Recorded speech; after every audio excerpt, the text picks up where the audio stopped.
The rain hammered against the cracked windows of the small apartment in Springfield, Massachusetts, each drop echoing the relentless pounding in Daniel Mitchell's head. At 32 years old, the former New England Patriots linebacker sat hunched over a stack of overdue bills, his once powerful hands trembling as he sorted through final notices and court summons. The same hands that had intercepted passes and tackled running backs now struggled to hold a pen steady enough to sign his name. 3 years had passed since that devastating hit against the Denver Broncos that ended his 7-year NFL career. The MRI had been clear: complete ACL tear, meniscus damage, and ligament destruction that no amount of surgery could fully repair. In one violent collision, Daniel had gone from team captain and defensive leader to just another casualty of professional football. The transition to civilian life had been brutal. The Patriots organization had been professional but distant during his recovery, offering the standard retirement package and medical coverage, but Daniel had felt abandoned when he needed support most. The guaranteed money from his contract had seemed like a fortune at the time. But poor investments, a messy divorce, and mounting medical bills had drained his savings faster than he could have imagined. "Dad, when are we going to get our cable back?" asked his 8-year-old daughter, Emma, from the doorway of their cramped living room. She wore a faded Patriots jersey with his old number 54, a reminder of better times that now felt like a lifetime ago. Daniel forced a smile, the kind that didn't reach his eyes. "Soon, sweetheart. Daddy's just working some things out." Emma nodded with the kind of understanding that children develop too early when their world becomes unstable. She returned to her coloring books, the only entertainment they could afford since the utilities had been reduced to the bare minimum. The apartment was a far cry from the sprawling colonial home in Wellesley, where Daniel had lived during his playing days. That house, with its perfectly manicured lawn and 3-car garage, had been sold 18 months ago to pay off creditors. Now, they were crammed into a 2-bedroom rental in one of Springfield's rougher neighborhoods, where sirens wailed through the night and broken streetlights created pools of darkness that seemed to mirror Daniel's emotional state. His phone buzzed with another text from his ex-wife Sarah's lawyer, demanding the overdue child support payment. The custody arrangement gave him Emma every other weekend, but even that small blessing felt threatened by his deteriorating financial situation. Sarah had remarried a successful investment banker, and Daniel knew she was building a case to limit his visitation rights, arguing that his current living situation was unsuitable for their daughter. The irony wasn't lost on him. During his Patriots days, Daniel had been known for his intelligence on the field, his ability to read offensive formations and adjust defensive schemes on the fly. Bill Belichick himself had praised Daniel's football IQ during team meetings, calling him a coach on the field and relying on his leadership to communicate with younger players. But all that mental acuity seemed worthless in the real world, where success was measured in bank balances and credit scores rather than tackles and interceptions. Daniel's medical issues extended beyond the obvious knee problems.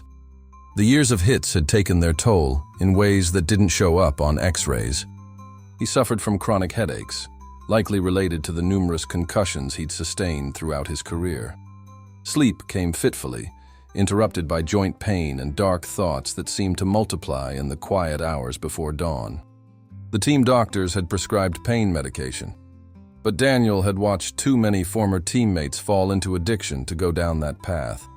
Instead, he endured the pain, both physical and emotional, with the same grim determination that had made him an effective linebacker.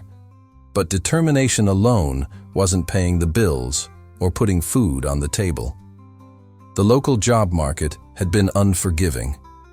Despite his college degree in communications from Boston College and his years of leadership experience, employers seemed either intimidated by his football background or assumed he was financially secure and didn't really need work. The few interviews he'd managed had been awkward affairs, with hiring managers treating him like a curiosity rather than a serious candidate. He'd tried coaching, the obvious transition for many former players, but even high school positions were scarce and poorly paid. The coaching jobs that were available often required connections and recommendations that Daniel no longer possessed. His former teammates had moved on with their lives, scattered across the country, and his relationship with the Patriots organization had grown cold in the years since his retirement. As evening approached, Daniel helped Emma with her homework at the small kitchen table, trying to ignore the stack of bills that seemed to mock him from across the room. She was working on a school project about heroes, and she'd chosen to write about her father. "My dad was the best football player in the world," she read aloud from her notebook. "He protected the quarterback and made sure the other team couldn't score. He was brave and strong, and everyone respected him." Each word was a dagger to Daniel's heart. He remembered the feeling of running out of the tunnel at Gillette Stadium, the roar of 70,000 fans washing over him like a wave of pure energy. He remembered the respect in his teammates' eyes, the weight of the captain's patch on his jersey, the satisfaction of a perfectly executed defensive play that stopped a crucial drive. Now, he was just another struggling single father in a city full of them, trying to keep his head above water while the current pulled him steadily toward rock bottom. The phone rang, interrupting his dark thoughts. The caller ID showed a number he didn't recognize, but Daniel answered anyway, hoping it might be about one of the job applications he'd submitted. "Is this Daniel Mitchell?" The voice was unfamiliar, but professional. "Yes, this is Daniel." "Mr. Mitchell, my name is Robert Chen, and I'm calling from Patriots Charities. I understand you might be going through some difficult times, and we have some resources that might be helpful." Daniel's pride flared immediately. The last thing he wanted was charity, especially from his former team. "I appreciate the call, but I'm managing fine." "Sir, I understand your hesitation, but please hear me out. This isn't about handouts. We have programs designed to help former players transition to post-football careers, job training, placement services, financial counseling. It's about giving players the tools they need to succeed, not just temporary assistance." Despite his initial resistance, Daniel found himself listening. The conversation lasted 20 minutes, with Chen explaining various programs and resources available to former Patriots players.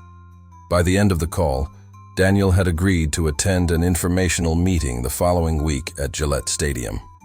After hanging up, Daniel stared at his phone, unsure whether to feel hopeful or skeptical. He'd been disappointed so many times that optimism felt dangerous, like setting himself up for another crushing blow. But as he watched Emma practicing her math problems with fierce concentration, her tongue sticking out slightly in the same way it had when she was learning to walk, he realized he had to try. For her sake, if not his own, he had to believe that there might still be a way back from the bottom. The drive to Foxborough felt like a journey through time. Daniel's aging Honda Civic, a far cry from the luxury vehicles he'd once driven, struggled up the hills as familiar landmarks triggered a flood of memories. Each mile brought him closer to a past he'd tried unsuccessfully to leave behind, and closer to a future that remained frustratingly unclear. Gillette Stadium loomed ahead, its distinctive lighthouse still gleaming in the afternoon sun. Daniel parked in the visitors' lot, no longer entitled to the players' parking area where his Mercedes had once sat. The walk to the main entrance felt longer than he remembered, his rebuilt knee aching with each step on the cold asphalt. Robert Chen met him at the reception desk, a friendly man in his 40s wearing a Patriots polo shirt and an encouraging smile. "Daniel, thank you for coming. I know this must feel a bit strange being back here." "Strange is one word for it," Daniel replied, shaking Chen's hand. The lobby was filled with championship banners and photos from the glory years, including several that featured Daniel making crucial plays. Seeing his younger self frozen in moments of triumph felt surreal, like looking at a different person entirely. Chen led him through corridors that Daniel had once navigated with the confident stride of a professional athlete. Now, he felt like an intruder, acutely aware that he no longer belonged in this world of elite performance and unlimited resources. They settled in a small conference room where Chen outlined the various programs available to former players. There were job placement services, financial planning courses, and even educational opportunities for players who wanted to complete advanced degrees. The programs were comprehensive and clearly well-funded, but Daniel couldn't shake the feeling that accepting help would be admitting defeat. "I appreciate what you're trying to do," Daniel said carefully. But I'm not sure I'm the right fit for these programs. I have a college degree, and I've been managing my affairs. I just need the right opportunity." Chen nodded understandingly. "Daniel, I've had this conversation with dozens of former players. The transition from professional sports to civilian life is one of the most challenging career changes anyone can face. It's not about intelligence or capability. It's about adapting skills that served you well on the field to an entirely different environment." Before Daniel could respond, there was a knock on the conference room door. Chen looked surprised as he got up to answer it. "Excuse me for just a moment." Daniel heard muffled voices in the hallway, and then Chen returned with an expression of barely contained excitement. "Daniel, there's someone here who'd like to speak with you." The door opened again, and Bill Belichick walked in. Daniel's breath caught in his throat. The legendary coach looked exactly as he remembered. Hoodie, serious expression, eyes that seemed to catalog and analyze everything they saw. At 69, Belichick carried himself with the same quiet authority that had commanded respect in locker rooms and press conferences for decades. "Mitchell," Belichick said simply, extending his hand. "How are you holding up?"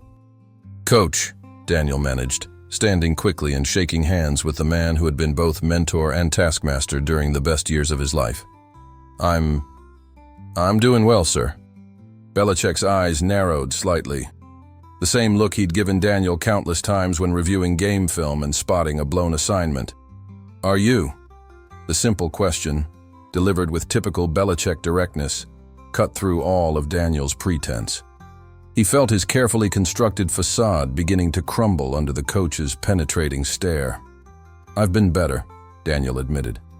Chen excused himself, leaving the former player and coach alone in the conference room.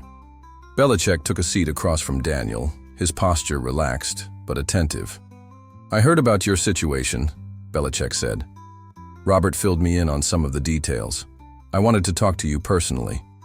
Daniel felt a familiar mixture of respect and nervousness that he'd always experienced around his former coach. "Coach, if this is about charity, I want you to know that I'm not looking for a handout. I just need some time to figure things out. This isn't about charity, Mitchell. It's about taking care of our own." Belichick leaned forward slightly. "You gave everything to this organization for 7 years. You were a leader on and off the field, and you helped us win 2 Super Bowls. That means something." The mention of the Super Bowl victories brought back a rush of emotions. Daniel remembered the feeling of hoisting the Lombardi trophy, the confetti falling like snow, the pure joy of achieving the ultimate goal in professional football. He also remembered Belichick's speech to the team after their second championship, talking about how victories were built on sacrifice and commitment, and how true champions supported each other both on and off the field. "What happened to you could have happened to any player," Belichick continued. "Injuries are part of the game, but what comes after doesn't have to define the rest of your life." Daniel felt tears threatening and fought them back. He hadn't cried since the divorce was finalized, refusing to show that kind of vulnerability even in private. "Coach, I don't know what you've heard, but I'm not some sob story. I made some bad decisions, trusted the wrong people with my money, and now I'm dealing with the consequences. That's on me." "Maybe so," Belichick replied. "But that doesn't mean you have to deal with it alone." The coach pulled out his phone and scrolled through his contacts. "I'm going to give you a number. It belongs to Michael Sullivan, who runs a sports consulting firm here in Boston. They help professional athletes transition to business careers, and they've had good success placing former players in meaningful positions." He wrote the number on a piece of paper and slid it across the table. "Michael is expecting your call. He's already reviewed your background and thinks he can help." Daniel stared at the paper, overwhelmed by the unexpected gesture. "Coach, why are you doing this?" "I mean, you must have hundreds of former players who—" "You were special, Mitchell," Belichick interrupted, "not just as a player, but as a person. You understood the game, you led by example, and you put the team first even when it cost you personally. Those qualities don't disappear just because you're not wearing a uniform anymore." The coach stood up, signaling that the conversation was coming to an end. But before he left, he turned back to Daniel with something approaching a smile. "I'm also going to give you my personal number," he said, writing on another piece of paper. "If you ever need anything, advice, a reference, or just someone to talk to who understands what you've been through, call me, day or night." Daniel looked at the phone number, hardly believing what he was seeing. Bill Belichick's personal number was probably worth more than Daniel's car. "Coach, I don't know what to say." "Don't say anything. Just make the calls and get your life back on track." "And Mitchell?" Belichick paused at the door. "Bring your daughter to a game this season.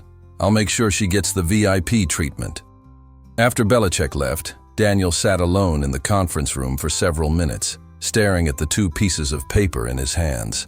The weight of the gesture was almost overwhelming.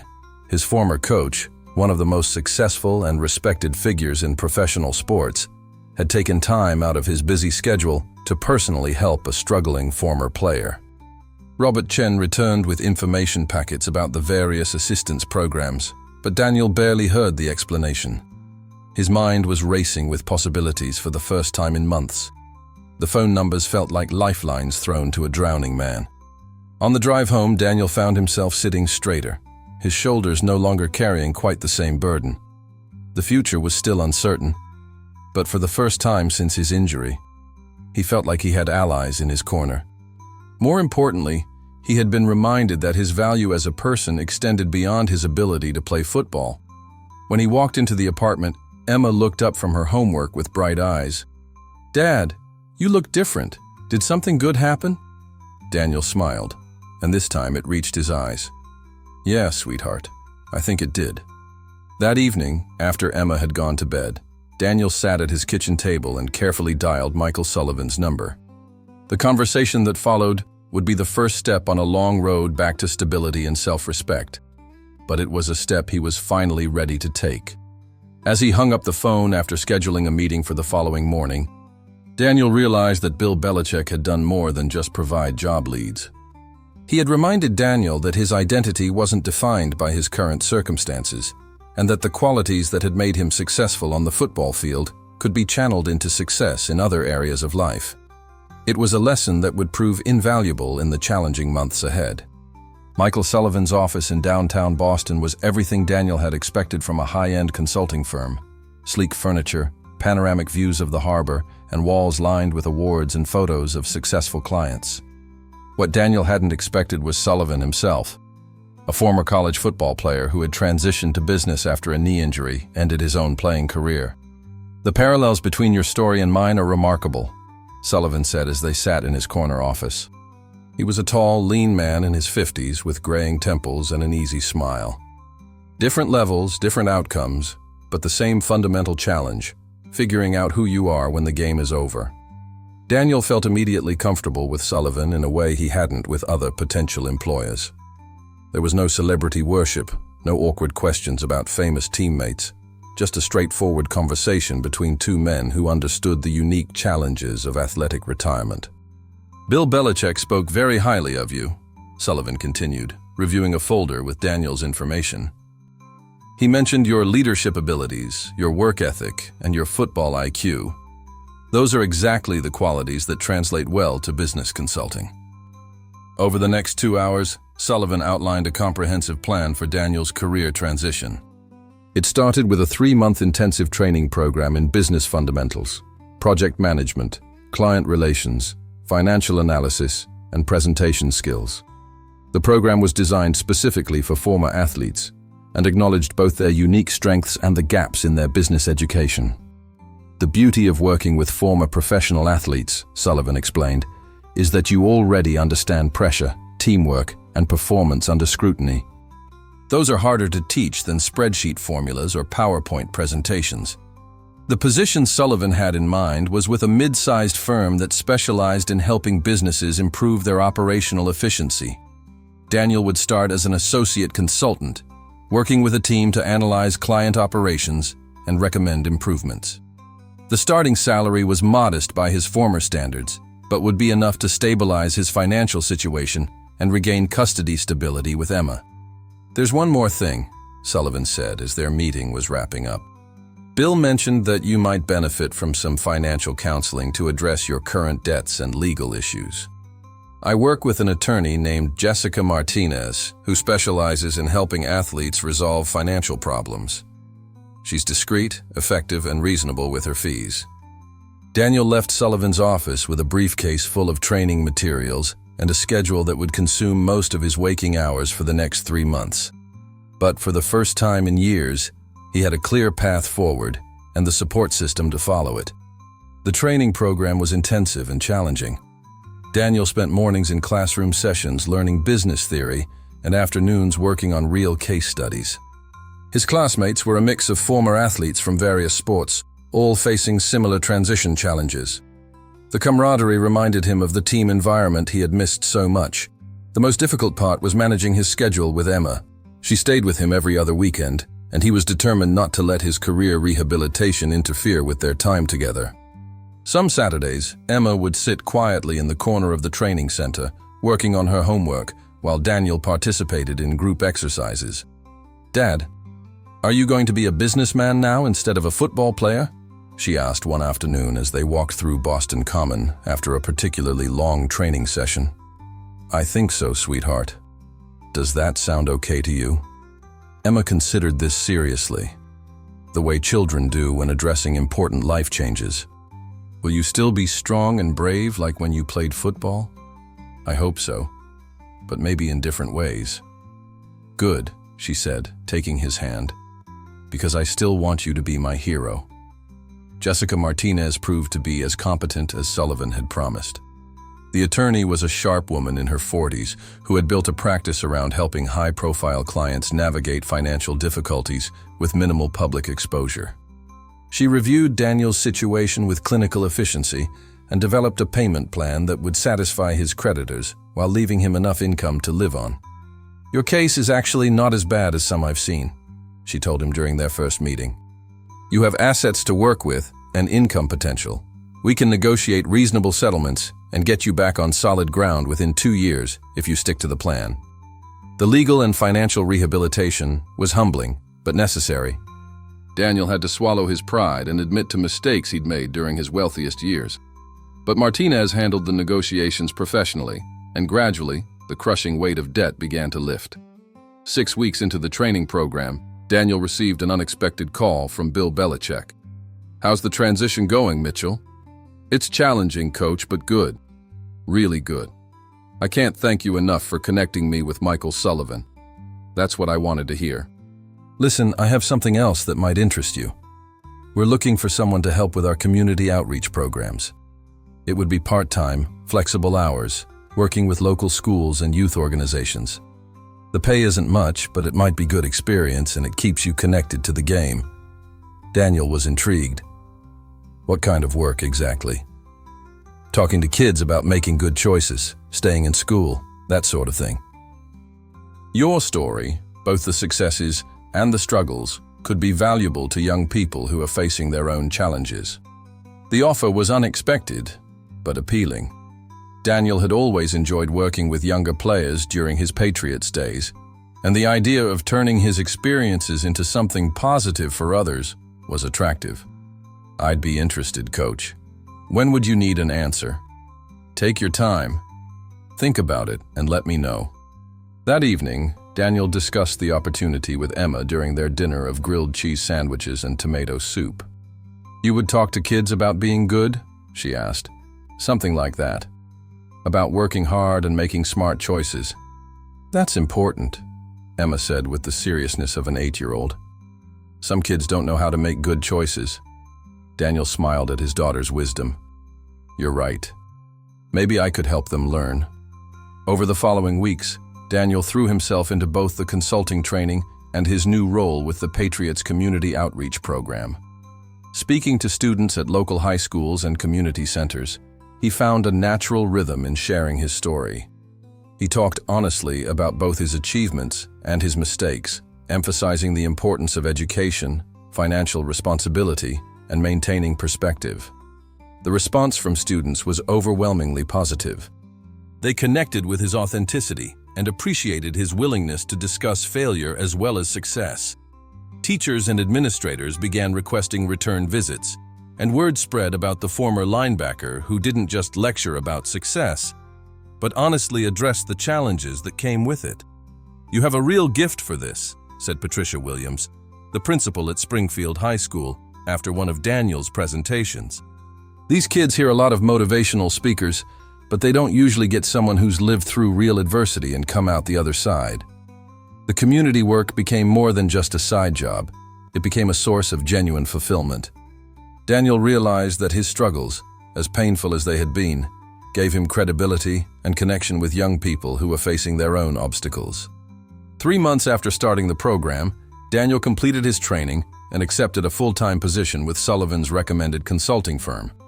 His first project involved helping a local manufacturing company streamline their production processes, work that drew on his ability to analyze complex systems and identify inefficiencies. The transition wasn't without setbacks. There were days when the corporate environment felt foreign and uncomfortable, when he missed the simplicity and clarity of athletic competition.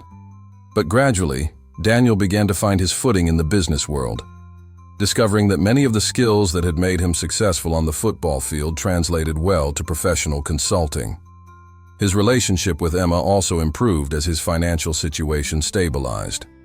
The consistency of his new schedule meant more reliable visitation, and his improved mood made their time together more enjoyable for both of them. Sarah, his ex-wife, noticed the changes and began to relax her guard about his role in Emma's life.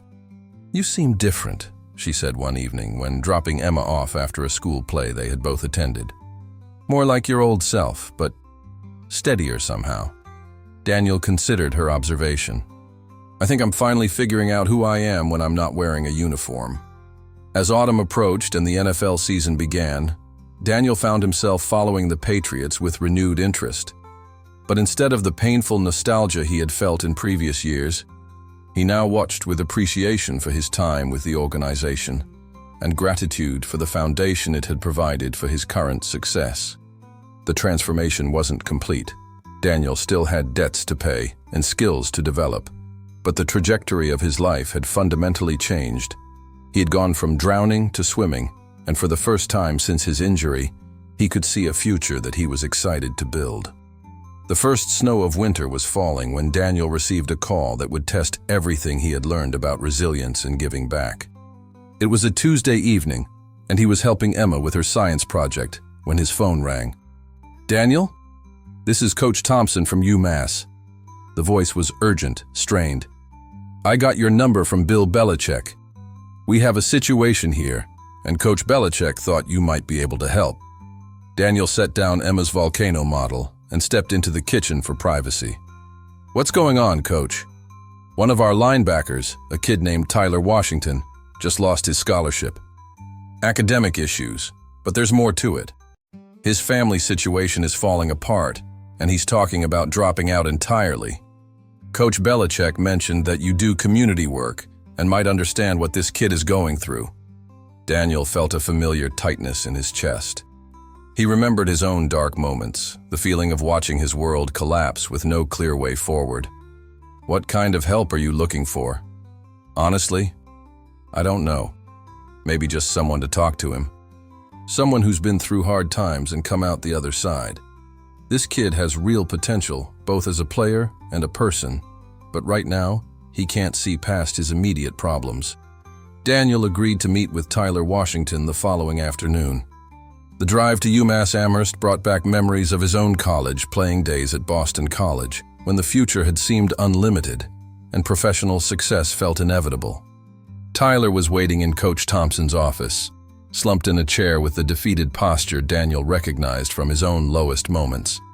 The young man was tall and athletic, but his eyes held the hollow look of someone who had given up hope. "Tyler, this is Daniel Mitchell," Coach Thompson said. He played linebacker for the Patriots for 7 years.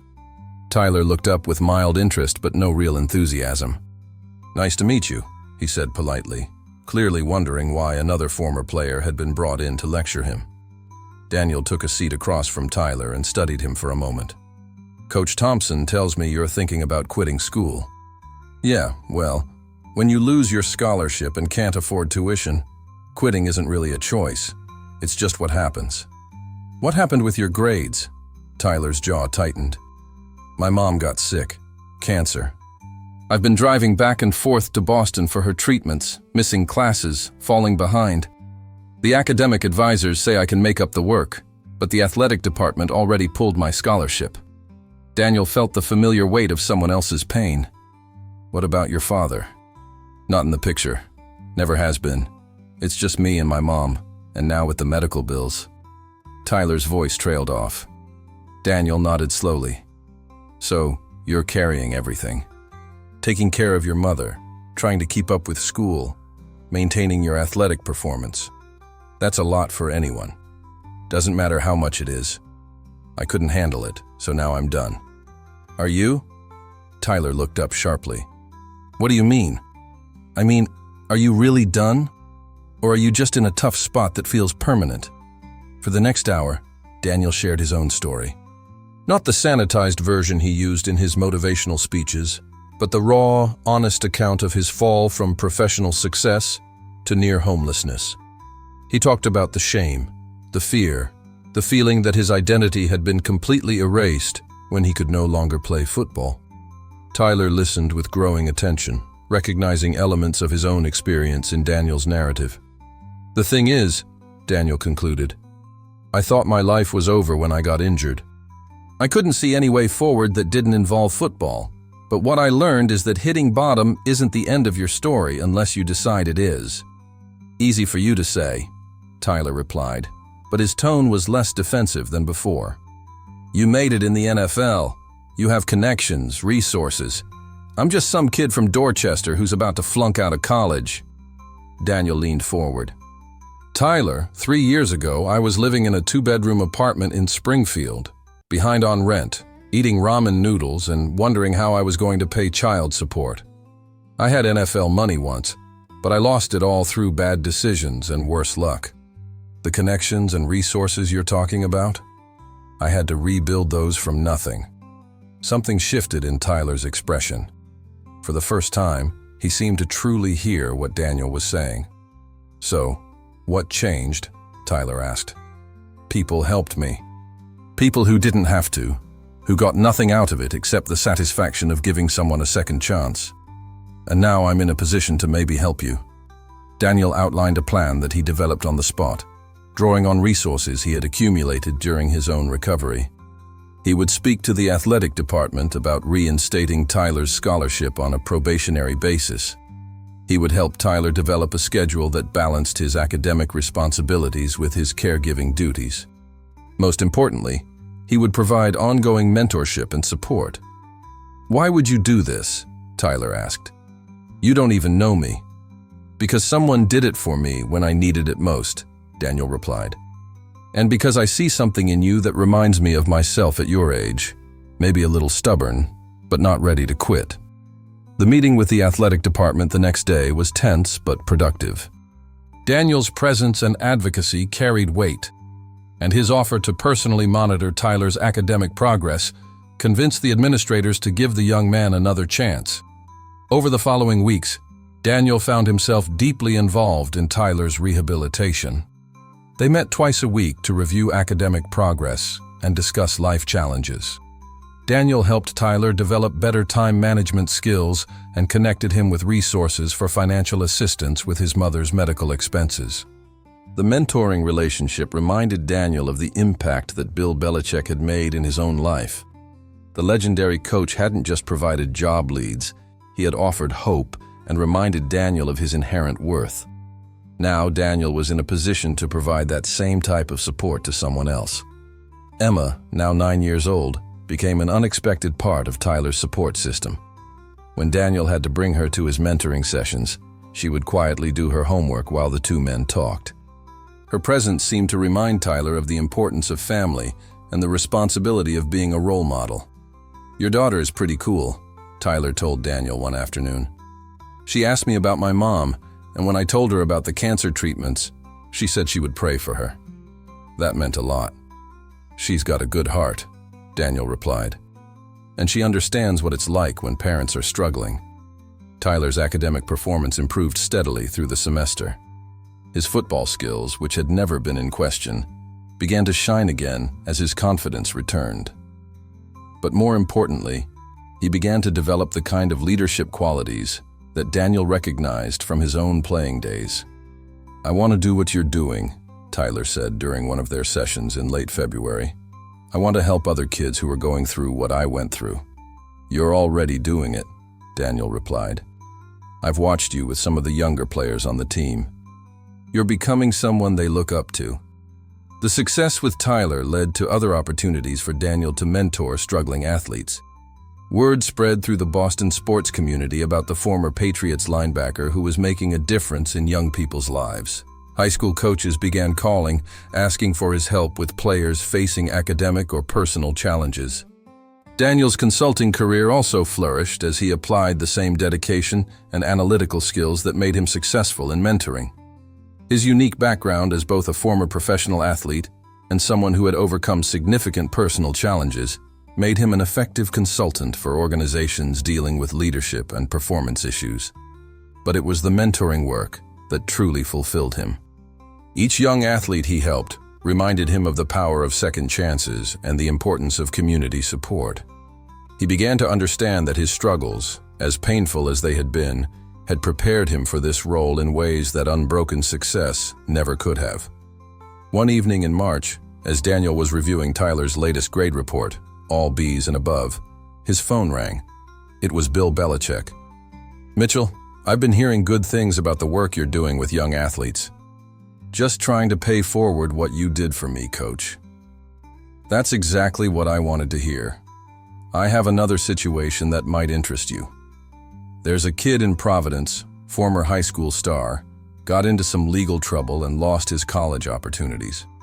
Reminds me a bit of your story, just different circumstances." Daniel smiled, looking across the room at Emma, who was reading quietly on the couch. "Send me his information, Coach. I'll see what I can do." As he hung up the phone, Daniel realized that his life had come full circle in the best possible way. He had gone from needing help to providing it, from being lost to helping others find their way. The journey had been difficult, but it had led him to a purpose he never could have imagined during his playing days. His identity was no longer tied to past achievements or current struggles. Instead, it was built on his ability to make a positive difference in other people's lives, one conversation and one second chance at a time. 2 years had passed since Bill Belichick's first intervention in Daniel's life, and the transformation was remarkable. Daniel now occupied a corner office at Sullivan & Associates, where he had become a senior consultant specializing in organizational leadership and performance optimization. His unique background, professional athletics, personal adversity, and business acumen made him highly sought after by clients ranging from Fortune 500 companies to nonprofit organizations. But it was a crisp October morning when Daniel received the phone call that would bring his journey full circle in the most unexpected way. "Daniel, it's Bill Belichick. I need to ask you a favor." Daniel set down his coffee and gave the call his full attention. In the 2 years since their first conversation, he and Belichick had maintained regular contact. The coach had become not just a mentor, but a genuine friend, someone Daniel could turn to for advice on both professional and personal matters. "Of course, Coach. What can I do for you?" "I'm retiring at the end of this season," Belichick said without preamble. "I haven't announced it yet, but I wanted you to hear it from me first. And I have a proposition for you." Daniel felt a mixture of shock and sadness. Belichick had been the face of the Patriots for over 2 decades, and imagining the organization without him seemed impossible. "The Patriots are planning to establish a comprehensive former player support program," Belichick continued. "Not just the basic services they offer now, but something that addresses all aspects of transition: career development, financial planning, mental health support, family services. They want someone to run it who understands both the business side and the personal challenges former players face." Daniel's heart began to race as he realized where the conversation was heading. "They've asked me to recommend someone for the position," Belichick said. "Someone with credibility among former players, business experience, and a proven track record of helping athletes navigate difficult transitions. Your name was the first one I mentioned." The offer was overwhelming in its scope and significance. Running the Patriots' former player program would allow Daniel to help hundreds of athletes while working for the organization that had shaped the best years of his playing career. It was an opportunity to institutionalize the kind of support that had saved his own life. "Coach, I'm honored that you would think of me, but before you say anything," Belichick interrupted, "let me tell you what they're offering. Full executive position, competitive salary, budget for staff and programs, and complete autonomy to design the support structure. You'd be working directly with ownership and have the resources to make a real difference." Daniel was quiet for a long moment, absorbing the magnitude of the opportunity. When would they need an answer? "Take your time, think about it, discuss it with Emma, and let me know. But Daniel, this is your chance to ensure that no former Patriot ever goes through what you went through. That's worth considering." That evening, Daniel sat with Emma in their new apartment in Newton, a comfortable two-bedroom place that reflected his improved financial situation without being ostentatious. At 11 years old, Emma had developed into a thoughtful, articulate young woman who often served as Daniel's sounding board for important decisions. "Dad, would you be helping other football players like Tyler?" she asked after Daniel had explained the opportunity. "Yes, but on a much bigger scale. I'd be helping all the players who used to play for the Patriots." Emma considered this seriously. "That sounds important. But would you still have time for our weekends together?" "Absolutely. That would never change." "Then I think you should do it," she said, with the certainty that children bring to complex decisions. "You're really good at helping people, and if you can help more people, that's better." The next few weeks were a whirlwind of meetings and interviews. Daniel met with Patriots ownership, senior management, and several current players who would eventually benefit from the program he would design. The organization's commitment to supporting former players was genuine and comprehensive, backed by significant financial resources and institutional support. Tyler Washington, now a senior at UMass and a team captain, was one of the first people Daniel called to discuss the opportunity. "Mr. Mitchell, this is incredible," Tyler said during their phone conversation. "You'd be perfect for this job. You understand what players go through because you lived it yourself." "I want to make sure I'm doing this for the right reasons," Daniel replied. "Not just for me, but to actually make a difference." "Are you kidding? Look what you did for me. I was ready to drop out of school and give up on everything. Now I'm graduating with honors, and I've got interest from NFL scouts. If you can do that for one person, imagine what you could do with an entire program."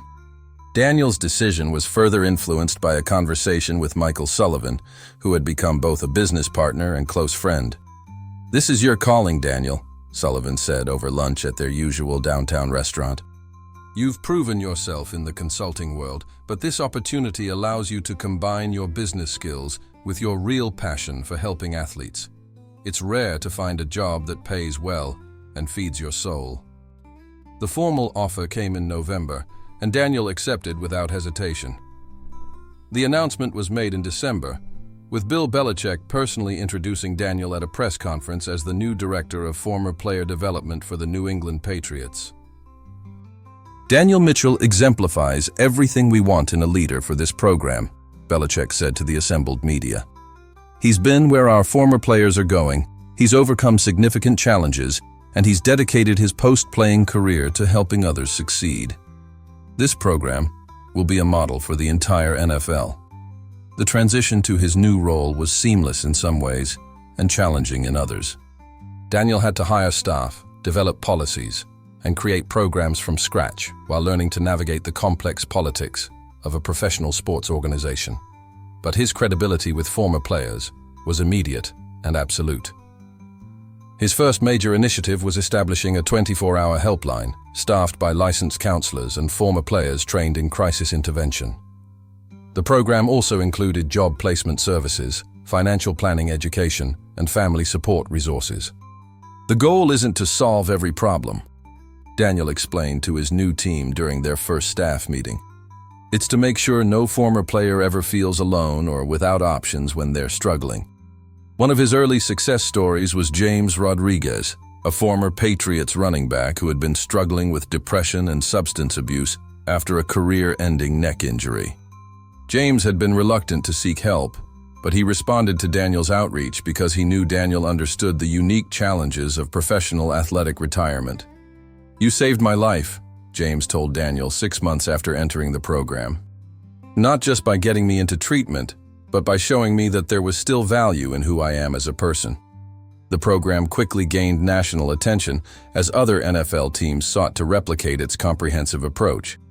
Daniel found himself speaking at league meetings and consulting with other organizations about best practices for supporting former players. But perhaps the most meaningful moment came during the Patriots' season-ending ceremony, when Bill Belichick was officially honored for his legendary coaching career.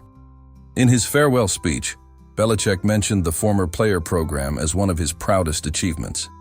"Building a championship team isn't just about winning games," Belichick said to the crowd of players, staff, and media. "It's about creating a family that supports each other long after the uniform comes off." Daniel Mitchell and his program represent the best of what the Patriots organization stands for. After the ceremony, Daniel found himself alone with Belichick for a few moments in the coach's soon-to-be former office. "Coach, I need to thank you again for everything you've done for me," Daniel said.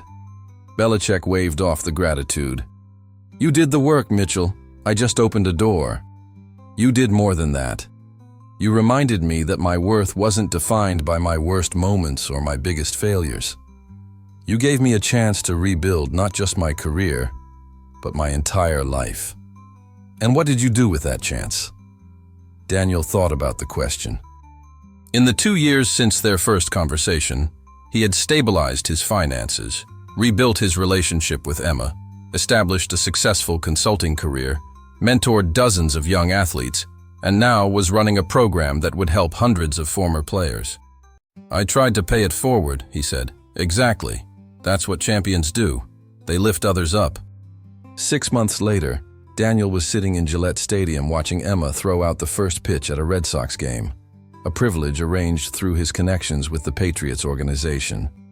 As she walked off the mound with a huge smile, Daniel reflected on the journey that had brought them to this moment. The man who had once sat in a cramped apartment drowning in debt and despair now occupied a position where he could prevent other former players from experiencing that same darkness. His personal struggles had become the foundation for professional purpose, and his lowest moments had prepared him for his highest calling. His phone buzzed with a text message from Tyler Washington, who had been drafted by the Buffalo Bills and was now in his rookie season. "Saw the story about your program in ESPN. Proud to know you, Mr. Mitchell. Still changing lives." Daniel smiled and looked across the field at Emma, who was posing for pictures with the mascot. At 13, she had grown into a confident, compassionate young woman who understood that her father's true greatness wasn't measured in tackles or championships, but in his ability to help others overcome their darkest moments. As they walked to the car after the game, Emma asked, "Dad, are you happy with how everything turned out?" Daniel considered the question carefully. His life looked nothing like what he had imagined during his playing days, but it was richer and more meaningful than he ever could have planned. "You know what, sweetheart? I think I'm exactly where I'm supposed to be." The drive home took them past the exit for Springfield, where Daniel had lived during his lowest point. Instead of the pain those streets once brought, he now felt gratitude for the journey that had led him from despair to purpose. His story had become one of redemption, not just for himself, but for the dozens of former players who would benefit from his experience and the program he had built. In the end, Bill Belichick's greatest victory hadn't been won on a football field. It had been achieved in a quiet moment of compassion when he chose to help a struggling former player who had nowhere else to turn. That single act of kindness had rippled outward, creating waves of positive change that would impact countless lives for years to come. Daniel Mitchell's transformation from broken former athlete to influential leader was complete, but his work was just beginning. Every day brought new opportunities to extend the same grace and support that had been shown to him during his darkest hour. And in doing so, he honored not just his own second chance, but the man who had made it possible. A legendary coach who understood that true greatness was measured not in wins and losses, but in the lives you choose to change along the way.